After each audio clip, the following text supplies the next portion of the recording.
पश्चिम आशियाई तणावाच्या पार्श्वभूमीवर देशातील एल-पी-जी पुरवठा सुरळीत ठेवण्यासाठी सरकारने काही महत्त्वाचे नियम लागू केले आहेत. या नव्या नियमांचा थेट परिणाम घरगुती गॅस वापराच्या ग्राहकावर होणार असून प्रत्येक ग्राहकाला या बदलाची माहिती असणे आवश्यक आहे. भारत पेट्रोलियम कॉर्पोरेशन लिमिटेडने जाहीर केलेल्या नव्या नियमानुसार आता एका ग्राहकाला महिन्यात जास्तीत जास्त 2च एल-पी-जी सिलेंडर बुक करता येणार आहेत. यापेक्षा जास्त सिलेंडर बुक करण्याचा प्रयत्न केल्यास सिस्टमकडून बुकिंग ब्लॉक केली जाऊ शकते किंवा अतिरिक्त तपासणी केली जाऊ शकते.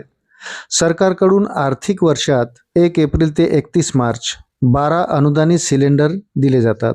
याशिवाय गरज असल्यास ग्राहक आणखी 3 नॉन सबसिडी सिलेंडर खरेदी करू शकतो. म्हणजेच एका कनेक्शनवर वर्षाला जास्तीत जास्त 15 सिलेंडर बुक करता येणार आहेत. यासोबतच बुकिंगच्या कालावधीतही बदल करण्यात आला आहे. आधी दुसरा सिलेंडर 21 दिवसांनी बुक करता येत होता. आता मात्र ही मर्यादा वाढवून 25 दिवस करण्यात आली आहे. त्यामुळे ग्राहकांना पुढील सिलेंडर बुक करण्यासाठी थोडा अधिक वेळ वाट पाहावी लागणार आहे. जर एखाद्या ग्राहकाने आपला वार्षिक कोटा पूर्ण केला असेल आणि तरीही अतिरिक्त सिलेंडरची गरज भासत असेल तर त्यासाठी नवीन प्रक्रिया सुरू करण्यात आली आहे. ग्राहकाला हॅलो BPCL ॲपच्या माध्यमातून काही माहिती द्यावी लागेल. उदाहरणार्थ घरात लग्न किंवा मोठा कार्यक्रम आहे का, पाहुण्यांची संख्या किती आहे इत्यादी.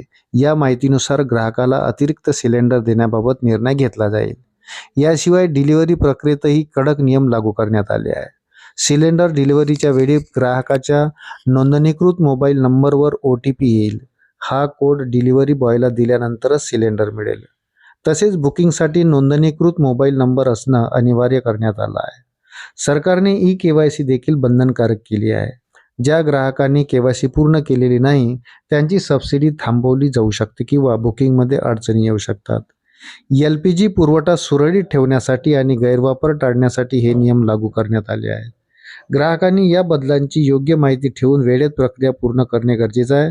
अन्यथा गॅस बुकिंग आणि डिलिव्हरीमध्ये अडथळे येऊ शकतात. अशाच नवनवीन अपडेटसाठी व्हिडिओला लाईक आणि चॅनलला सबस्क्राईब जरूर करा. धन्यवाद.